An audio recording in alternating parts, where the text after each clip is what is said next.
everyone to another Kumi session. Today we have a special session where we'll be launching a new book on Palestinian liberation theology.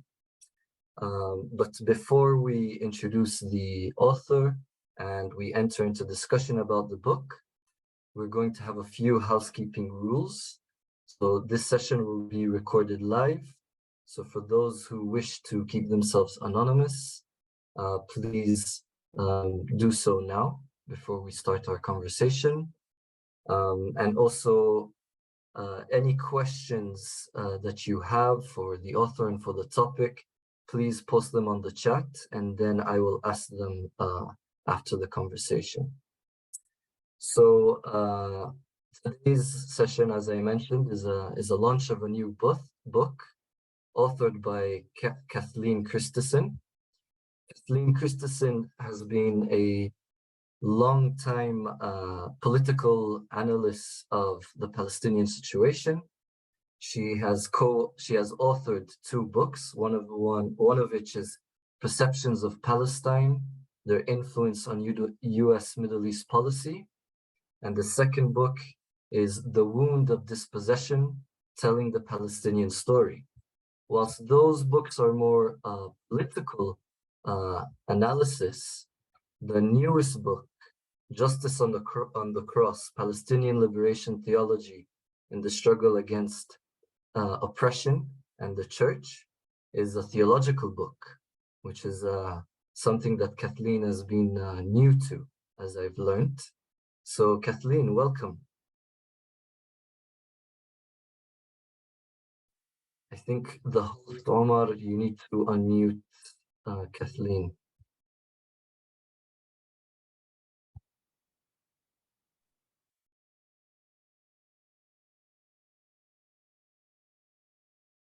Thank you. There we go. Thank you, Samuel. And I'm delighted to be here. I actually feel humbled talking about Palestinian issues to Palestinians, which is fairly arrogant of me. So please bear with me. Kathleen, I just would like to say that once I heard the book was coming out, I was very excited to reading it. And I read it and I think it's fantastic and I recommend everyone to read it.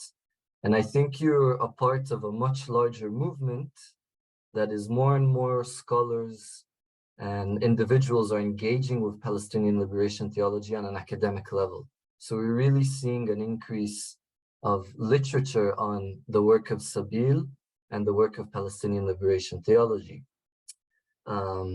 Whilst I was reading the book, I noticed that you were writing it during the pandemic, and it all seems to us that the pandemic was a lifetime ago, but just briefly explain how it was writing the book during the pandemic, did it really affect what you were writing? Did it highlight certain issues? Could you comment on that? Well, the timing with the pandemic was accidental. I had gotten just recently, as you mentioned, I'm new to theology, and I just recently, 4 years ago, got a master's in theological studies at a late age, I must say. And so wrote my thesis on Palestinian liberation theology.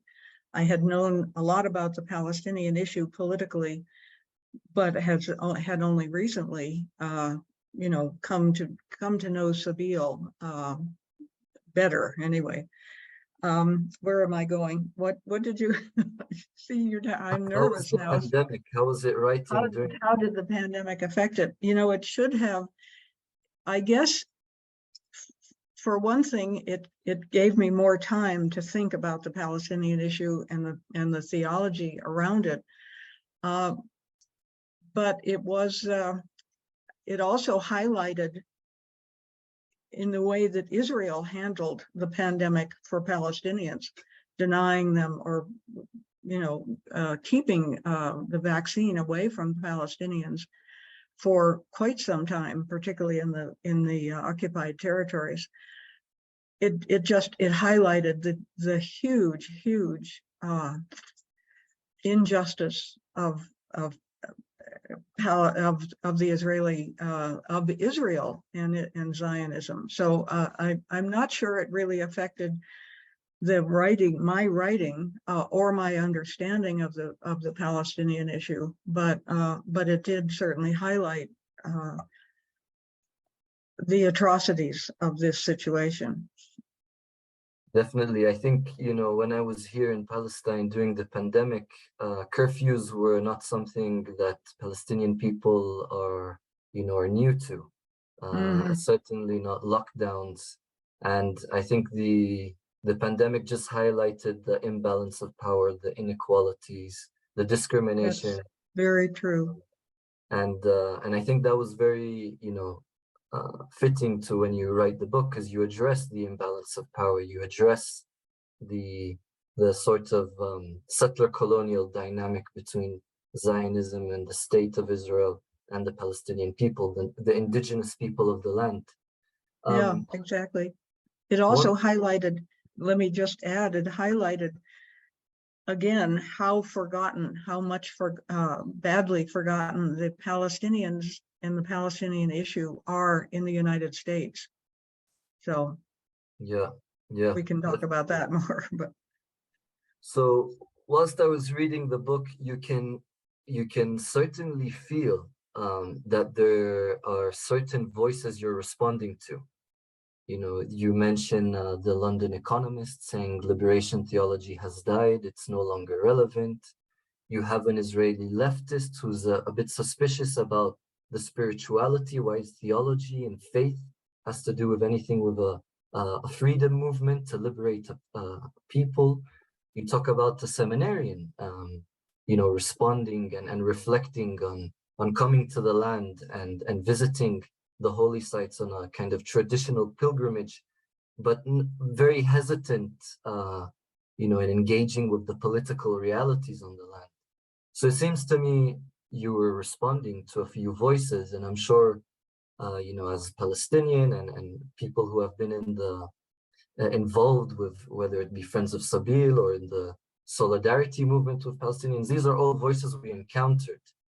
So could you maybe elaborate a bit more on the reason and what made you write this book? Well, what made me write this book is my love for Palestine primarily, and my real lament that Palestinians and the whole Palestinian issue and the injustice that Palestinians have been facing for 80 years and more is so little known and misunderstood in the United States. And I have always, in all my writing throughout my long years, wanted to do as feeling sort of a crusade to bring the Palestinian issue to attention, U.S. attention. And as you mentioned, this seminarian I discussed in the preface, this was a young compared to me, middle-aged seminarian who was who had come to my church and had all the right spiritual inclinations, and whom I really liked. And then he went on this an Episcopal church-led from the U.S. Tour of the Holy Land, and I was quite excited, thinking this guy was open-minded and he would learn more about Palestine and so on. He came back, and I began to ask him the questions that I describe in the preface. And it turns out he had absolutely no understanding or knowledge of the Palestinian issue. Had he been to a refugee camp? I said, because the tour went to Bethlehem. He was just sort of puzzled about why would anybody go to a refugee camp. And this was also right after Donald Trump, of bad memory, had recognized Jerusalem as the capital of Israel, and opened the U.S. embassy, removed the U.S. embassy from Tel Aviv to Jerusalem. And I had asked this seminarian who was his tour guide, and he didn't know whether it was an Israeli or a Palestinian. which is really strange. He also didn't seem to know there was any difference between Palestinian areas and Israel, which is a telling remark. And he quoted this tour guide as saying everybody had thought there would be big trouble when the U.S. embassy was moved to Jerusalem, but there was no trouble at all. And of course, this guy didn't know what had actually happened. You know, in fact, we know in Gaza during the Great March of Return, on the day that that embassy moved, 60 Palestinians were shot to death for peacefully protesting this move, which almost makes me does make me cry. And the ignorance is just I find just astounding. And this has always been I'm talking too long here, but this has always been sort of my desire in the books I've written is to change this ignorance, to end the ignorance and bring Palestinians to greater attention. You are quite right that there are more books on the Palestinian issue, and including liberation theology and the theological end. But this is also remains at the grassroots level here, that is in the U.S. and also in Europe, and I guess through much of the world. The grassroots level is really increasing, but at the political level, it is not. It is not enough. There's in the U.S. Congress, it's a teeny bit better. There are a few congressmen and so on who know the situation, but it doesn't get up to the administration level, Joseph Biden and so on. So anyway, I'm going on too long. You lead me into the next phase here. I can definitely, relate from my experience to what you just said, because, when you see seminarians, you see different pilgrims coming and touring the old city of Jerusalem and doing the Via Dolorosa, the 14 stations of the cross, they completely ignore the crucified people of today. And Exactly. as I was leading a couple of weeks ago a young adult conference, and we were doing the Via Dolorosa in parallel with another pilgrimage group, but it was a completely different way of walking the 14 stations of the cross. We were relating it to different Palestinian stories where it was very similar to the story of Christ, the crucified God.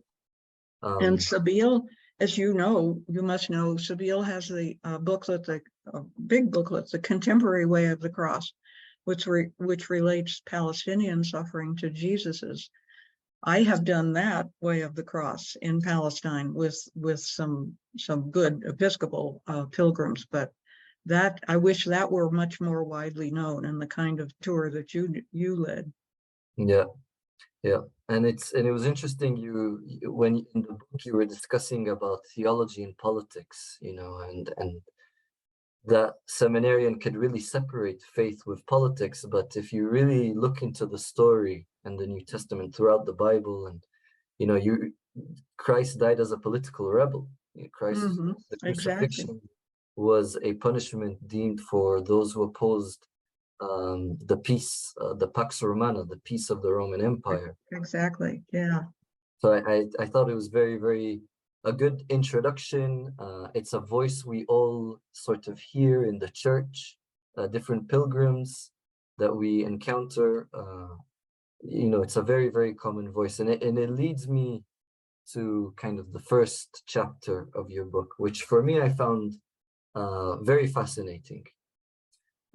Being a scholar of Palestinian theology and reading about different literature on Palestinian liberation theology,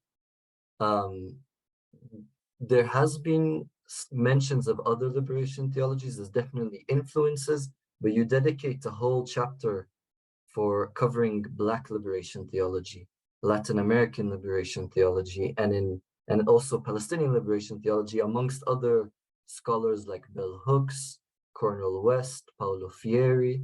So all of these scholars, all of these important thinkers were now kind of put in the same boat. That's the feeling that I got. I'd like to ask you, what was the reason for you to engage with all of these different theologies and thinkers at the beginning and at the outset of your first chapter? Well, I think I thought of this as a way to bring the knowledge of Palestinians and what Palestinians are suffering, and of Palestinian liberation theology, to greater understanding to a Western audience, by showing how Palestinian liberation theology, how closely related it is to a better known school is not quite the right term, but of liberation theology. In general, I'm old enough to remember when Latin American liberation theology came to the fore, and also how it was put down and basically rejected. This was in Latin America, of course, it was largely Catholic. Gustavo Gutierrez, who is the Peruvian Catholic priest who sort of first articulated liberation theology, is a Catholic priest, still alive, although quite elderly at this point. But he wrote on this, and it took hold among Catholic clergy throughout Latin America, South America, and Central America. And it was very political, because it was complaining is hardly the word, trying to free people, ordinary people, the oppressed and the marginalized, and the poor, the economically poor, and those who were poor in spirit throughout Latin America. I think it was a beautiful movement. But the Vatican basically rejected it because they thought it was too Marxist and so on, and a lot of senior clergy in the Catholic Church rejected it. And so then, which all of this fascinated me.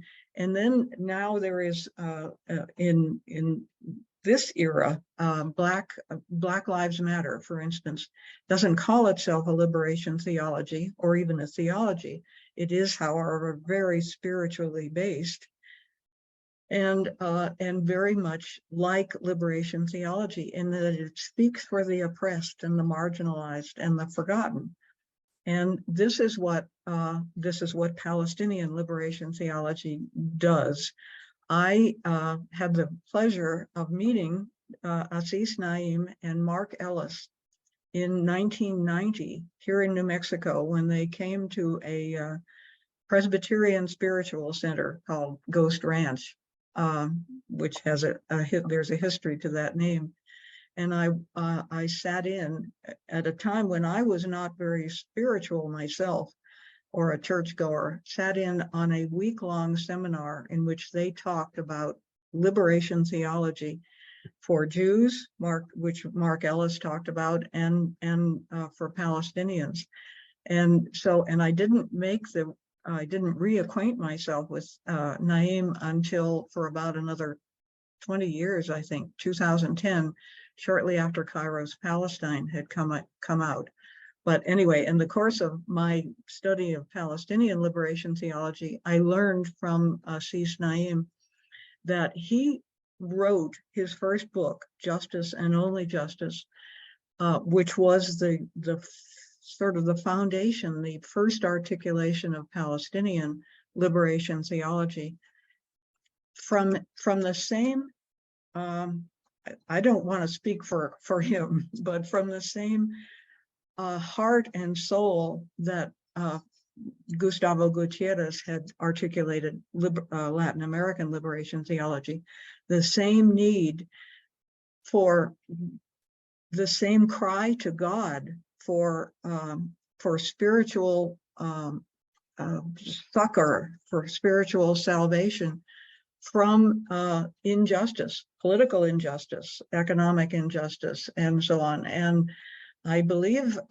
if I'm quoting you right, Assis, you wrote me an email years later, years after we had met, that when you wrote this book, you didn't know hadn't yet read much about liberation theology in Latin America. But it was your publisher who said, oh, this is a liberation theology also for Palestinians. So it has fascinated me for years that this impulse for liberation, for a liberating theology, arose at about the same time in Latin America, which was largely Catholic, among Blacks. James Cone, who was not a Catholic, not even an Episcopalian, and in through all faith communities, this need for a recognition finally of this need for salvation and for God's intervention, and a knowledge that God is with the poor and the oppressed. All of this led to, at almost simultaneously, to a rise of liberation theology generally in its various contexts.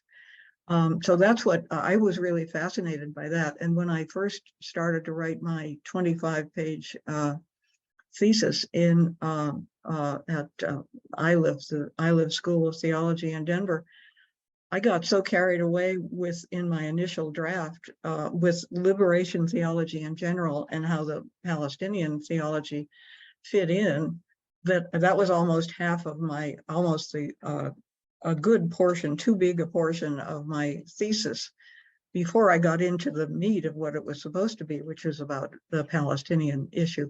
I'm again going on too long, but anyway, it was my fascination with this beautiful theology, beautiful, heartfelt theology that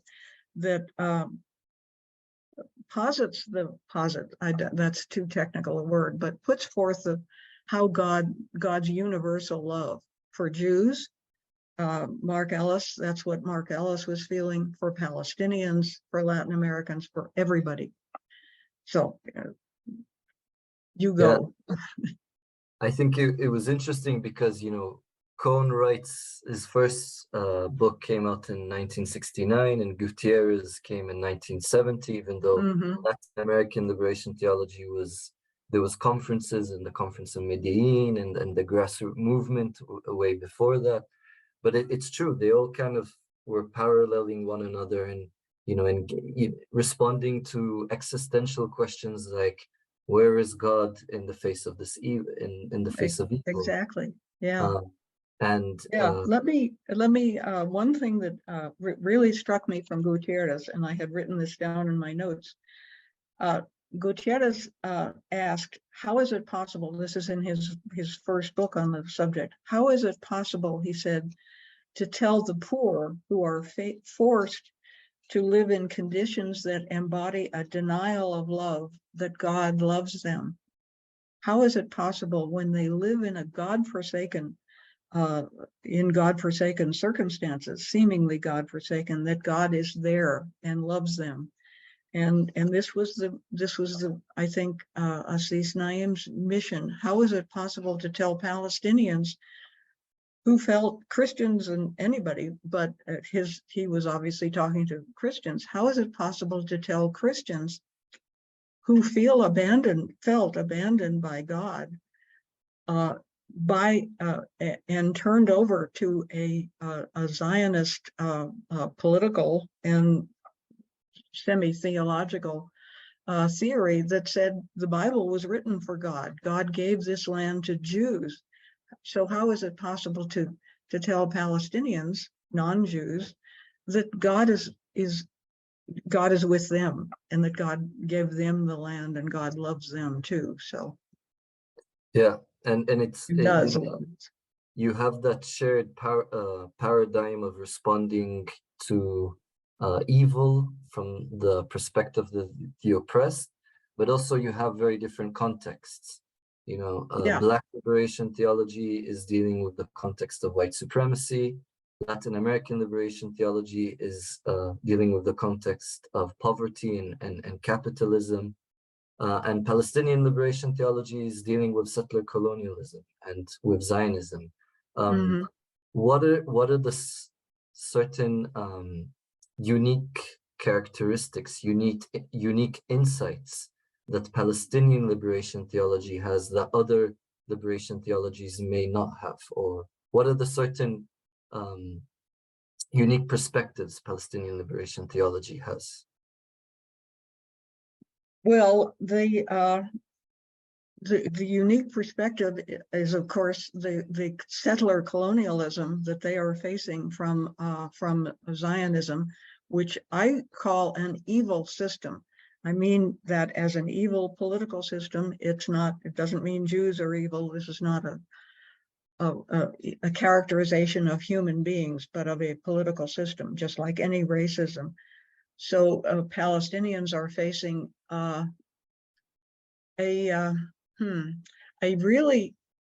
it's unique because Palestinians, because they are facing, this is sort of a biblical clash. They are facing,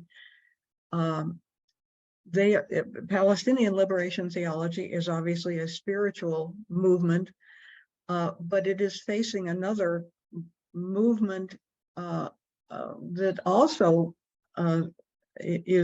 claims to be spiritual, is Bible-based, and focuses on the same land that the Palestinians live in and are indigenous to. So that's a unique, this land theology is unique to the Palestinian liberation theology. Of course, Palestinian liberation theology is also unique and very, very special because Jesus was a Palestinian. Jesus is a Palestinian. Jesus was a Jew, so was Paul, so were Peter, all of the first disciples of liberation theology. But liberation theology is well, this is a religious ethnic thing. You know, Jews claim to be religiously Jewish and ethnically Jewish. And this is what Jewish supremacy in this land, in the land of Palestine, by which I mean the whole land of Palestine, from the Mediterranean to the river, to the Jordan River. This is Jewish supremacy. Zionism is based on the idea that only Jews have rights in that land. But the Palestinians I think I'm losing myself here because this is a complicated issue. It is not really complicated. It's complicated for people who don't understand it. I think that Palestinians are descended from the same people as Jews are. The ancient Jews themselves came through conversion and so on to be Christians. Palestinians and Jews are descended from the Canaanites, and everybody who has lived in Palestine conquered it. The Assyrians, the Crusaders, and so on. The people are the same, really, I think. And Palestinians are certainly indigenous to this land. Jews may be indigenous too. They were exiled, and they kept their same. They exiled themselves, I think, and then were not allowed to come back during many periods, historical periods. But the Jews who claim to have sole rights in this land are no more indigenous to the land than the Palestinians, who have been exiled also, who live there. Then all of the Palestinians in this audience are the indigenous population. I don't know if I think I have wandered from what you first asked me, but I think this is very important to me and a very important part of Palestinian liberation theology. Yeah, definitely. I think you draw on the fact that Palestinian Christians view the early church and Christ and the different sites and occurrences that happen in the Bible in the land as not only our spiritual ancestors, but also our physical ones. Mm-hmm. Christian Zionism and other theologies have erased that. And Palestinian liberation theology is reclaiming a certain identity. That's Uh, exactly right. and I think that's sort of the uniqueness that you mentioned in the book. You know, Assis Naim is not only talking about Christ as a spiritual figure that he connects to with his faith, but as someone who is under a certain oppression, the Roman oppression, and Palestinians today are Mm-hmm. facing with Israeli oppression, and they can connect with that very, very easily. And then, you know, and it's not only related, it's not only confined to Palestinian Christians. Palestinian Muslims also can identify with the crucified Christ. Exactly. Yeah. And Yeah. Muslims do this quite a lot. I was actually in my research for this, I was quite surprised to know to learn how close Muslims and Christians are in Palestine.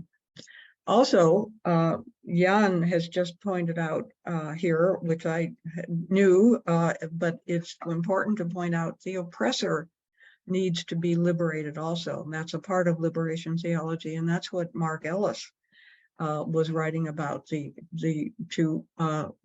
release, to liberate Jews from the role of oppressor is just it is almost as important as liberating Palestinians from actual oppression.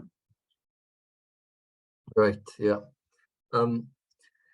Part of the struggle of the Palestinian cause and Palestinian liberation theology, Palestinian theology in general, in reaching different audiences, specifically the West, is the history of anti-Semitism and the Holocaust. And you mentioned Mark Breverman, who speaks about the discourse and the kind of atonement of European sins on Palestinian lives by not critically engaging with the state of Israel and with Zionism.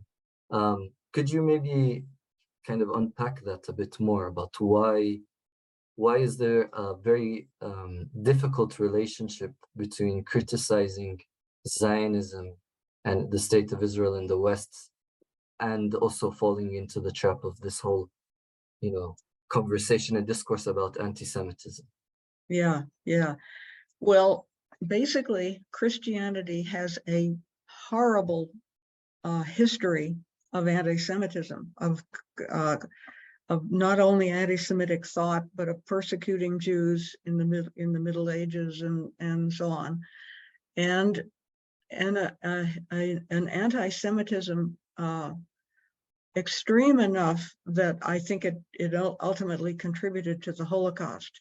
And I think Christian theologians in the aftermath of the Holocaust came to realize that and to feel huge guilt and shame, which has led them, Christianity in general, Western Christianity in general, to sort of overcompensate. Israel rose up as a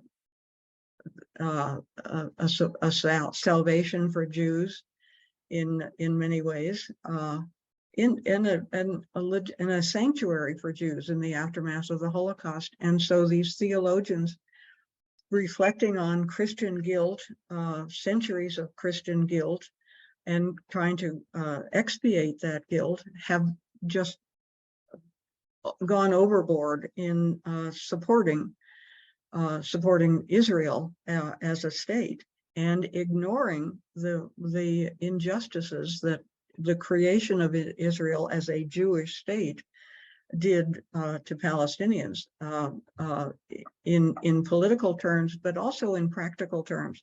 I mean, the Christian theologians who praise Israel and continue to praise Israel and love Israel don't pay any attention to the horrendous injustices that Israeli military committed in 1948, 47, and 48, and in those years, in ethnically cleansing the Palestinians. That's a consequence that everybody ignores conveniently. Christian leaders, many Christian theologians still, and this has become a problem, I think, in the churches, the institutional Western Christian churches.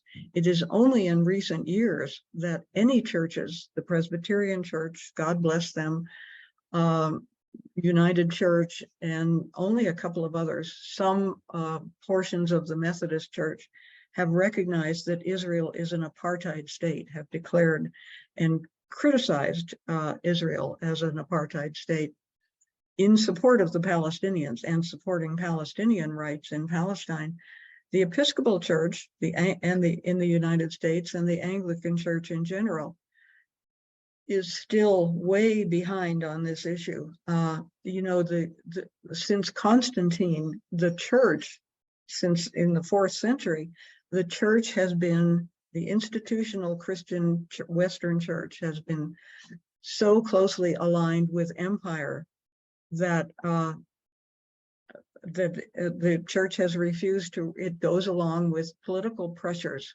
It doesn't recognize, it has not been prophetic in its own view of world situations. And I am, as an Episcopalian, active in trying to work at our general conventions. We have one next year. We have tried for several years, a couple of general conventions, which happen generally every 3 years, to get the Episcopal Church to adopt a resolution proclaiming Israel as an apartheid state. And we've failed over the last 5 years at least. We're hoping Israel is doing us a favor in many ways, us Western Christians and Palestinians, I hope, in displaying itself blatantly as an apartheid state. So I think we may be more successful next year in getting the Episcopal Church to recognize formally and condemn Israel as an apartheid state. But this is a huge problem, getting churches to separate themselves from empire and from political powers, to be honest and to be the prophetic institutions that they are supposed to be. So I think, in many conversations and many initiatives, last week in different meetings that I attended, there's a very big sense of hopelessness. People, with the government becoming more violent, situations are not getting worse. More and more Palestinian youth are getting killed. Violence is up on the rise in the West Bank and everywhere, really. And more land is being taken. A lot of people feel hopeless. A lot of people feel that their efforts have been for nothing. A lot of people need more faith, or praying for more faith.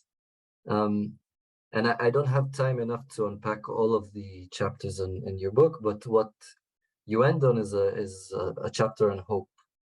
And you begin the chapter by saying hope is a paradox. And hope is kind of born in hopelessness situations. So could you maybe explain a bit more why people should have any hope within the situation? What is there to hope for? Why are we holding on to this hope that it's not only superficial, but it's a real, genuine hope? That is a question. Yeah, hope, not meaning optimism, but hope. In a way, there is no choice. Palestinians have survived all these years against Christians, Muslims, all manner of Palestinians, all these 8 decades, century, really, since Western powers entered Palestine and began manipulating. Palestinians have survived really against all odds. David Ben-Gurion said back in 1948, the old will die and the young will forget that what he was talking about was that we have ethnically cleansed them, and we're moving in, and everybody, all the Palestinians will forget. The Palestinians have not forgotten. And that's the basis for hope. The Palestinians have persevered so long through the Nakba, through what Cedar Dwebis has called the faith Nakba, the despair that nobody, initially nobody, certainly not the churches, helped the Palestinians, but there is a creeping support. It's actually major support creeping in terms of time, the decades this has been going on. But there is some reason to hope that this will change, that things will get better. That's a silly, simplified way of putting it. But maybe Zionism is going to implode with what's going on now. I'm not going to predict that, but and more people are becoming aware. More and more people, Jews in the United States, are becoming aware of just how unjust Zionism is, how atrocious and how evil. So it's much too slow, but there has to be hope that there will be improvement. Because what else is there? What else is there? The Palestinians are not going to give up. They're not going to all go away.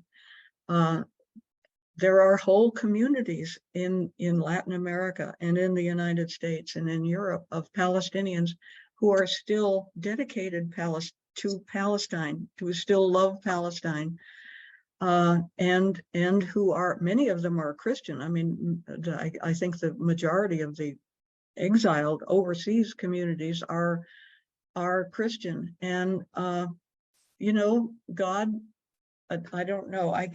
This is where not being a theologian makes my expressiveness fail. But I think God is with the Palestinians, and I think that is being shown more and more in the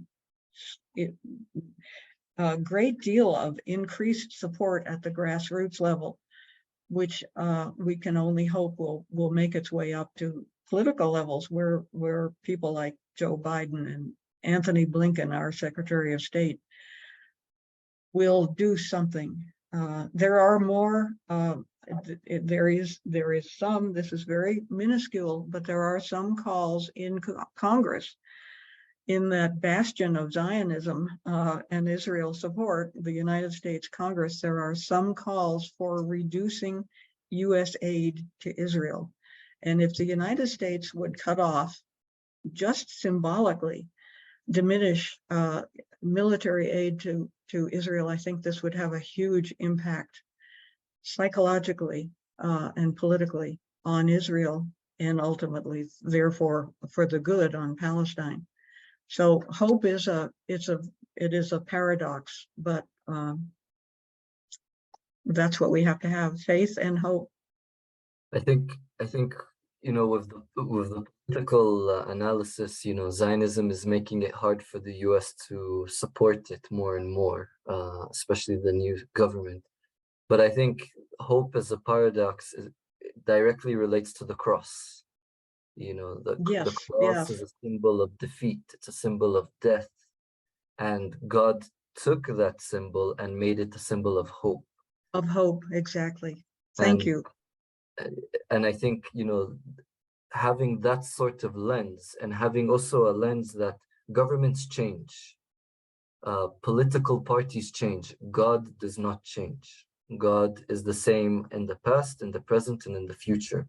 So we as a people can put faith in an unchanging God, and in really, like in the book of Revelation, hold on and be, had steadfastness, have a sense of sumud, that things will change, whether it's in our lifetime or not.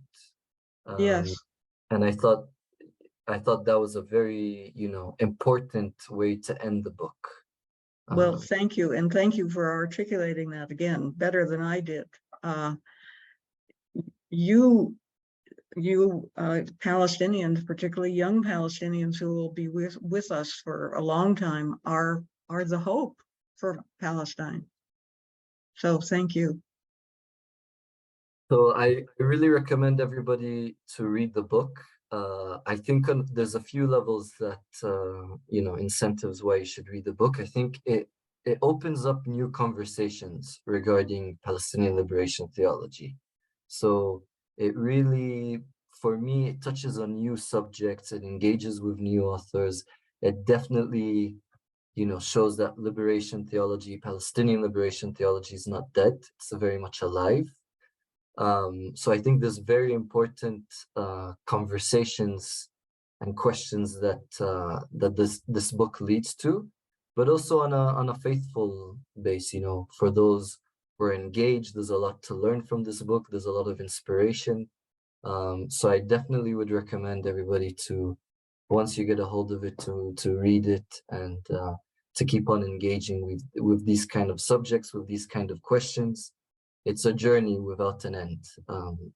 So thank you very much, Kathleen. And I'm gonna Thank you. Let me just say that I hope this book is some kind of inspiration, but I got my inspiration from you all, from Palestine, from Assis Naim and Cedar and Samia and the Palestinians whom I know and love, and from you. So thank you. That's another part of hope. We inspire each other. So. one Thanks. question we have from the chat is, we mentioned a bit more. We mentioned in the beginning the different, dialogical opponents that you're dealing with. But what kind of audience and readers are you aiming for this book? Well, I would like everybody in the United States to read it, but that's a forlorn hope, I think. I am hoping that the church people will read it. I would like to, in my Episcopal church, I've given a talk at my one church, which is a just a small aspect of this, but I'm hoping that it will, that more Episcopalians and more Episcopal leaders, priests and bishops and so on, will read it and learn more about the situation that they basically ignore, the political and the theological situation. So that my primary audience, I guess, is churches in the U.S. and maybe in Europe.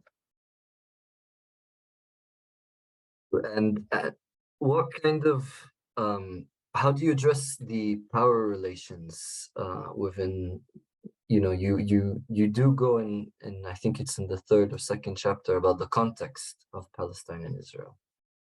How do you address the different power relations when writing about Palestinian liberation theology?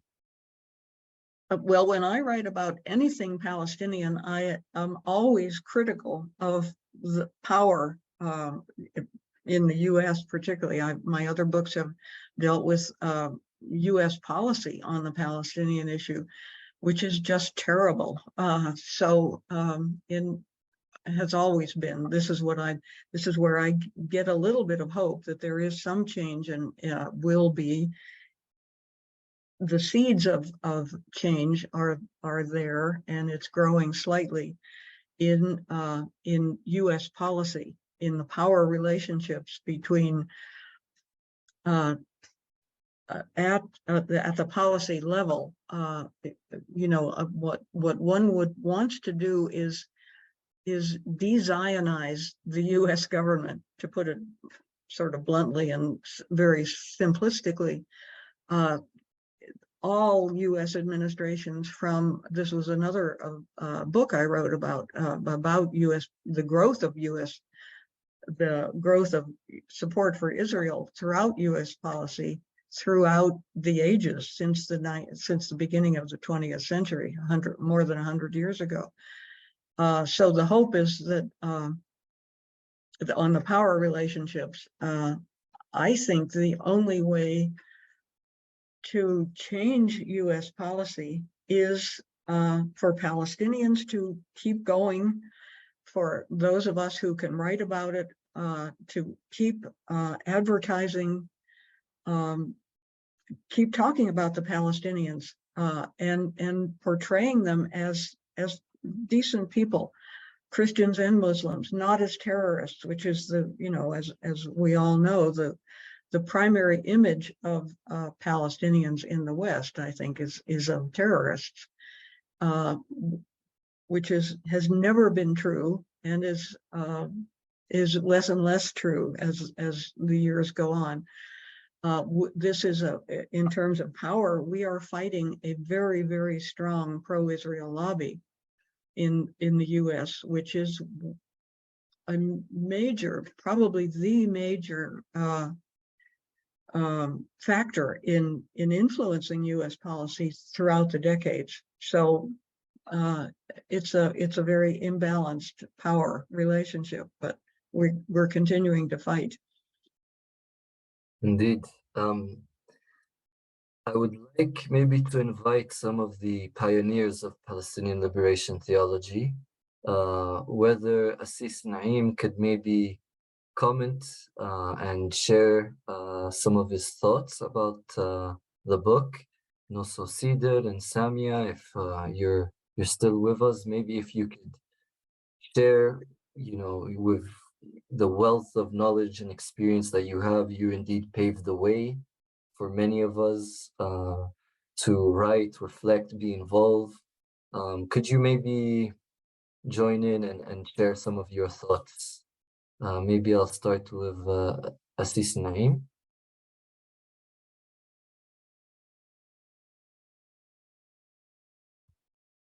We need to there he goes. Oh, sorry. You're muted, Assis.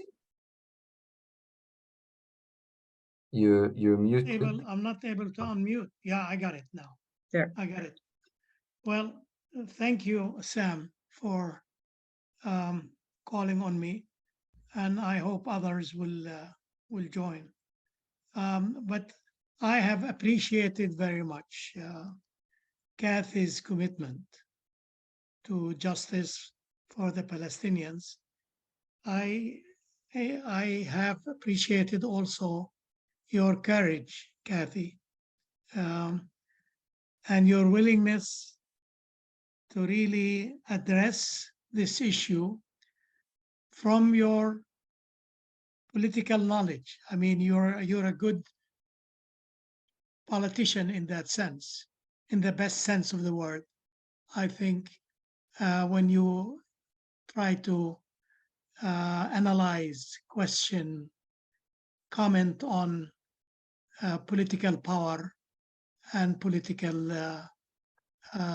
scandals and corruptions and so on, and how you were able to really now reflect on the Palestinian situation from this knowledge that you have built, that you have been building on all your life, in one way or another.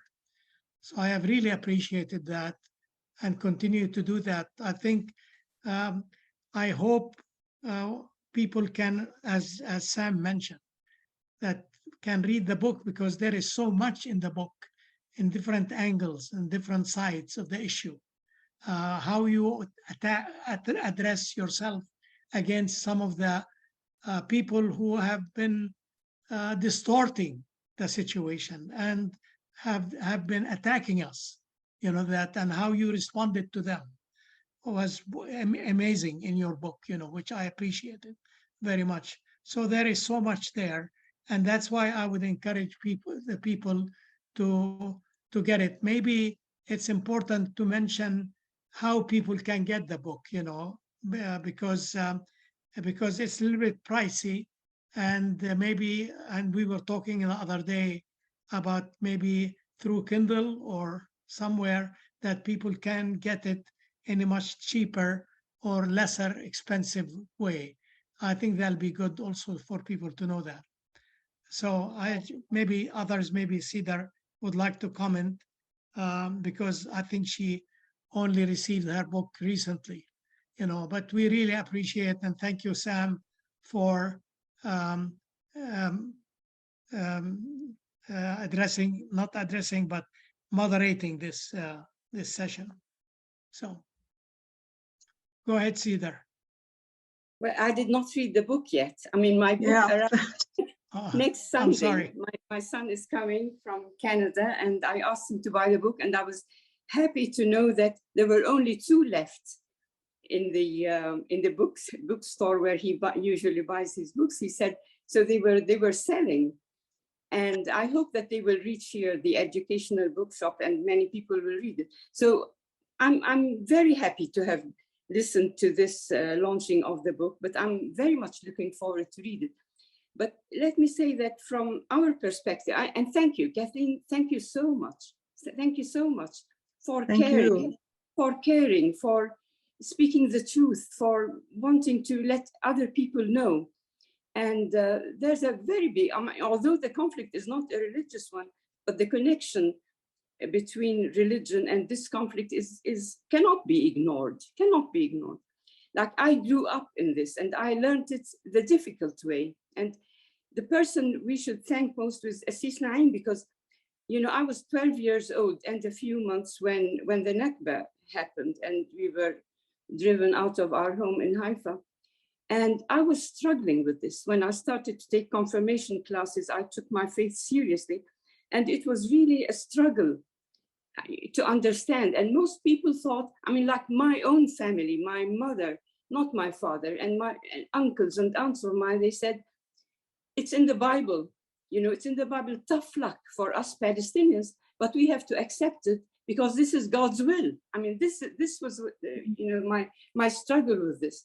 And nobody cared. Nobody wanted to try and look deeper. And people had questions, and those questions, because we didn't have answers, kept people away from the church and from their faith. I lost my faith for a long time until I could regain it. And that was Assis Naim, who cared enough to try and find answers to those questions that people were asking. We had paid very dearly for this thing that happened, and the church could not answer us, and people still, and the churches were being abandoned. So one good thing that came out of the Nakba is Palestinian liberation theology. But I must insist that it's not only Palestinian liberation, it's liberation theology. It's called Palestinian because the context is Palestinian, because the need is Palestinian, because the theologian is Palestinian, but it's actually Christian theology and everybody, because it's a way, it's the right way to read the Bible. It's facing the truth of our faith. So that's the real treasure in there. So thank you, Assis Naim, first and foremost. And thank you, Kathleen, and thank you everybody for being with us today. And thank you, Sam. It was very interesting. Thank you. Thank you, Cedar. I would just like to emphasize the role of Assis Naim. Who came to this realization, the realization of the need for comfort for the Palestinians and better knowledge, all by himself. All by himself. Without knowing even about anything Latin American. You are, wow, talk about a hero. Assis Naim, you did that. I would not have written this book without you. So yeah, I vouch for that. I am a witness of that. I'm a witness of it. Mm-hmm. I think For the glory of God. This is the work, Maybe I believe God guided me, but I tell you, some of you, including Cedar, Samia, and others, and now you, Kathleen, all of us were instruments sent by God to really articulate, develop, expand the thinking, But it all has to do with the liberator God whom we find in the Bible. Unfortunately, we have been as a church blind Yes. to the liberating power of the scriptures. You Yeah, know, we exactly. could not, I couldn't believe it. You know, when I was reading the scripture, it's all there. It's in the Bible, but we were not seeing it. Just like Jesus said, we had eyes, but we did not see. You know, Yeah. so it's let all me in the add- Bible. I want to add one more thing. You know, I don't have many more years to live, but one thing would fulfill our liberation theology is when the oppressors are liberated. You know, this Yes. is not yet happening, but it will be fulfilled when this liberation theology also liberates the oppressor, and they, you know, they can see, they see the light. So I'm just so, in their own way, I mean, we don't have the right to impose anything on them, but they should see the light themselves and be liberated. That would be the fulfillment of liberation theology. Exactly. And there are more and more Jewish Yes. theologians who are Yes. coming to that Yes, That this is true. This is true. liberation. Yeah, Um, I agree totally. Yeah. Unfortunately, we're running out of time, but I'd just like to end saying, Assis Naim and Sidra, your life and your work is also something that will continue and is continuing and is in itself a source of hope. So Indeed. thank you very much. And it definitely, we can see a witness to Christ, but Christ for the oppressed, Christ the liberator, Christ on the cross, the resurrected Christ. And the resurrection is an eschatological event, and it's already been started, and it will end, and things will change. Oppression will be dismantled, and it's whether we join the path of hope, the faith of hope, the faith of love, or not. I also so- want to thank Samia, who is here, and a liberation theologian also. Thank you very much. I just wanted to make one small remark about justice, you know, because really the whole basic thing is hope and justice go together, because you know you have a just cause, and that's why you don't lose hope. And that's the source of hope, I think, because you have a just case. Yes, yes. Absolutely. Thank you. Absolutely. Good. You know, we talk about talking to the choir as Yeah. sort of useless, you know, and they already know. But the choir inspires itself Yeah. through means like this. So thank you, everybody. Yay, same we- here. We feel the spirit of Kumi. We're definitely feeling the spirit of a resurrection power here right now. We're not feeling too much crucifixion. We feel resurrected. At least I feel. And just to continue, next week we will be hosting Mimi Kirk, who will be navigating us through Christian Zionism and also talking about a new institute for the study of Christian Zionism. So there's more action, there's more faith and hope and working for justice. So stay tuned for next week. I would like to thank Kathleen and for all those who contributed. Please buy the book. And yeah, God bless you all. I feel very encouraged after this call. Bless everyone. Thank you all, Sam and everybody. Thank you. Thank you.